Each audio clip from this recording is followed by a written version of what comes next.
In our last edition, I talked about how we are naturally selfish.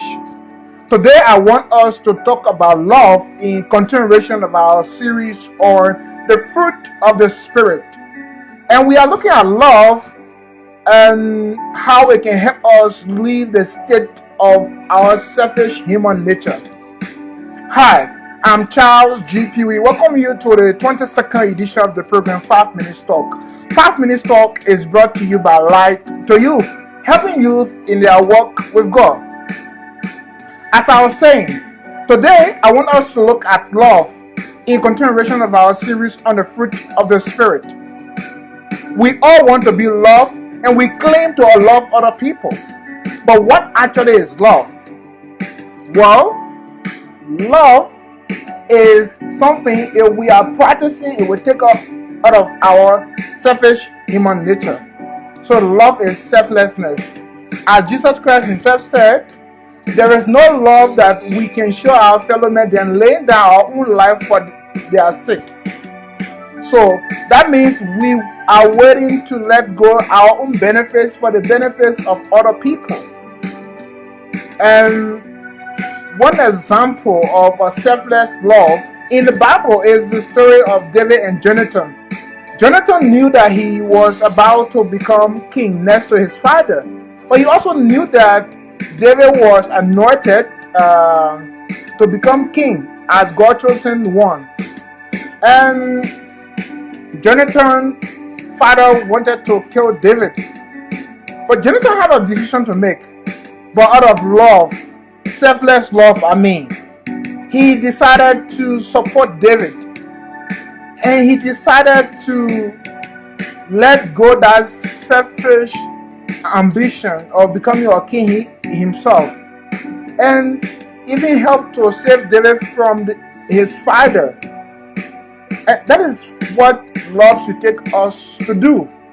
We should be willing to help people, even if it will seem that helping them is blocking our own ways. That is what happened here, because Jonathan would have said, this is the guy who is competing with me, so killing him is like paving the way for me to become the next king of Israel. And the next thing we have to do is to be able to love imperfect people, and that requires that we have the love of God. And how can we exercise or show the love of God to people who everything that we want to see in people around us, they got it? That would be hard to show the love of God to people. So we are surrounded by imperfect people to show the love of God to them, to help them, to strengthen them, and help them to be good people, especially in their relationship with God. So love is very selfless. At times, we have to go the extra mile, even hurting ourselves. Again, love is about doing the right thing. So I hear too many people saying that, for me, I don't engage in religious talk because, everybody got their own belief system. But you ever said, if you are a Christian, that means you believe that Jesus Christ is the only way to God.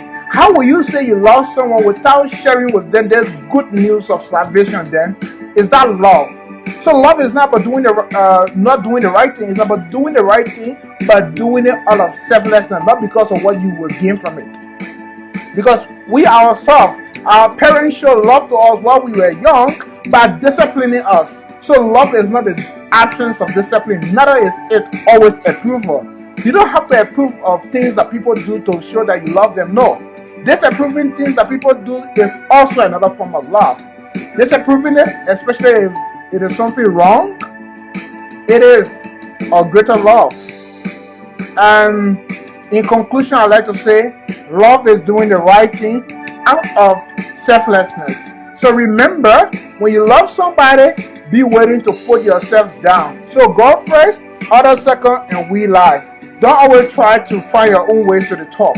Be willing to push people to the top too. Be willing to work with people for their own success.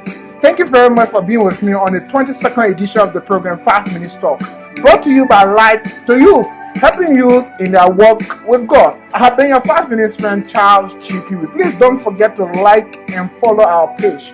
And by the way, join me next week as we continue our series on the fruit of the Spirit, that manifestation of the Holy Spirit live.